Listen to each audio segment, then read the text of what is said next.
It's a lovely day, the 2nd of May, and I thought I'd just get a quick update of what I've been doing, basically, and how things are looking. This is just a sort of a summary. This isn't me moving away from doing more detailed videos on certain types of plants, because I know the lesson I learnt last year was that I did too many general updates. I found it hard to keep track of where I was at. So yeah, how we're looking as it stands right now. So obviously I've put my water feature in place now. This was just a large planter I bought, filled all the holes, and I wanted to sort of downsize my water feature, which I've done. Pleased with that.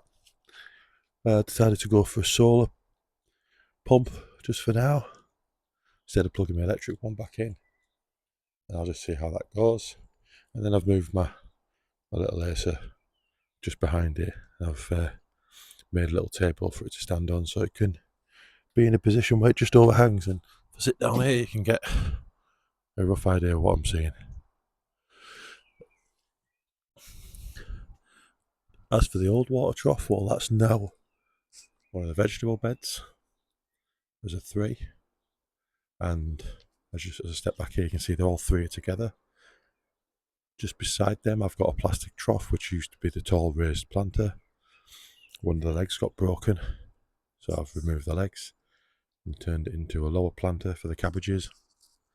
And in there at the moment I've got cabbages, I've got onions, broad beans, I've got the crimson broad beans, I've got peas, and I've got plenty going on in there at the moment, and I'm really happy with it. I've put my shallots just in them 2 trays there for the time being, and I'll see how they go. But this year I'm mainly focusing on the radar onions, get myself some good onions. So we'll see how this goes, but I've done what I wanted, which was to try and keep it all together in one place, and then obviously keep my fruit at the back.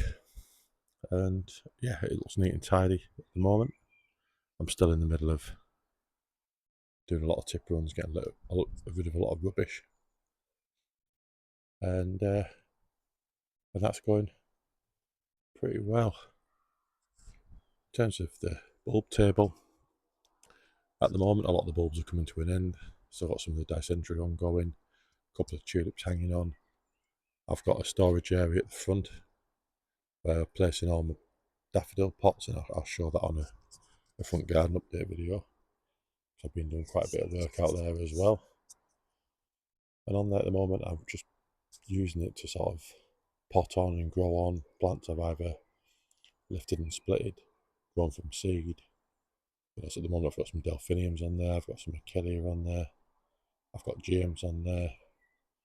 So yeah, it's doing what I wanted, which was basically not to just have a bulb table for spring, but a table that I could keep using all year round for the plants, as I'm growing things on, potting things on, and then position them on there, and then move into borders, which I've done a lot of recently. So another update is everything I had in pots previously, all my large foxgloves, all my large lupins, everything I've been growing on for a while, that's all now in the ground, which is great. I've got a nice sort of blue purple theme going on at the moment here as the alliums are coming up there.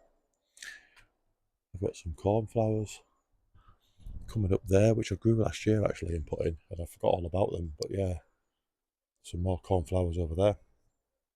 And you can see I've got the blue and white forget-me-nots throughout the garden. It's really cool because you get like a big wave, almost like a river of blue, starting here and then working its way all the way up. That then takes your eye round to where you've got the Camassia, and there's an early video I did where I planted 3 clumps of Camassia. One there, one at the back in the middle, and one to the right there. And in that video I've got all the names of the massive bulbs and what each one is. So far, this is the first one to come up.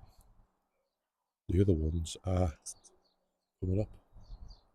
The back just coming into flower, and the right hand side not just yet. I'm pleased with all that. Another thing I've done is move the water butts into this corner. I've relocated the big blue tank I had at the front, and just neaten this up by joining the two together. That then left me a bit of space to put a spare water basket that I had at the front, at the back, where I'm using it for like sedums and primulas, lobelia, and lesmia. Pleased with that. My bluebells have done really well this year. They're coming to an end, and as they've been coming to an end, I've been digging some patches up and moving them around the garden. So I've planted some more towards the top and the sides, and I've planted quite a lot in the front. Another quick update is the back of the greenhouse.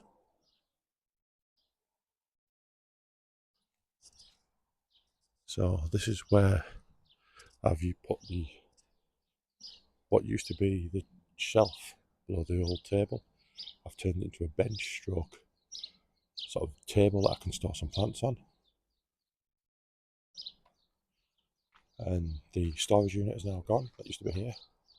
Got rid of that and put my shelves here to store plants on that I'm potting on. Putting in positions to get rid of and take away. So yeah, I've got all sorts in there at the moment. Cosmos, sunflowers, echinaceas. Obviously I've got strawberries at the top, so there's a rose there. And it's done pretty well because it's kept its footpath free. I've only got a couple of few roses there, but it's kept the majority of the path free. It also means you can sit down this end of the garden as the sun moves. It is south-facing, but it is nice to have a different view. You can see some of the white forget-me-nots there. You get to see all the roses from this end. It's looking really good at the moment. I'm really pleased with it all. Much neat and tidier, which is what I was trying to do.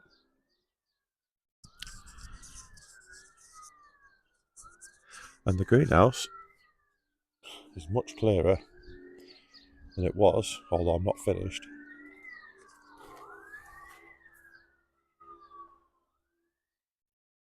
And the car door's still there, but that'll be gone in the coming weeks.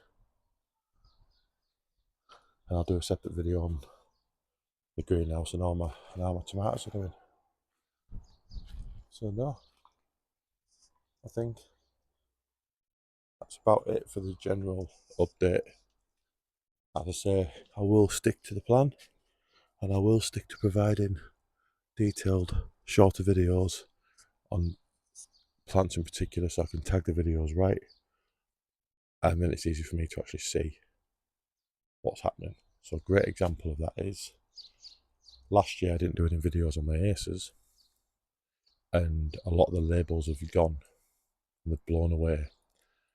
Now I know one of them's called Blood God, and I know one of them's Orange Dream, but the other two, the labels have gone. I don't know what they are. And if I had done a video just focusing on the aces, then that wouldn't have happened, because I could have looked back and seen what they were.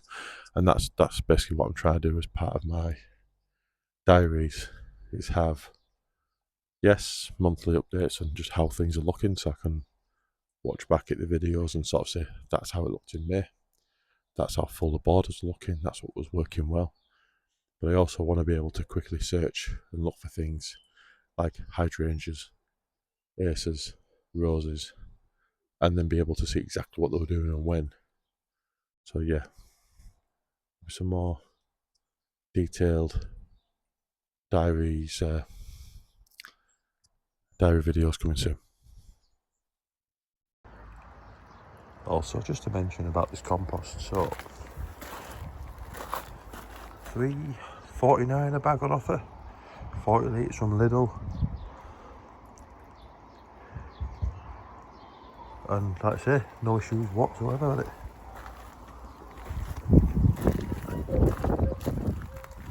that. Can't go wrong, 40 litres for £3 something.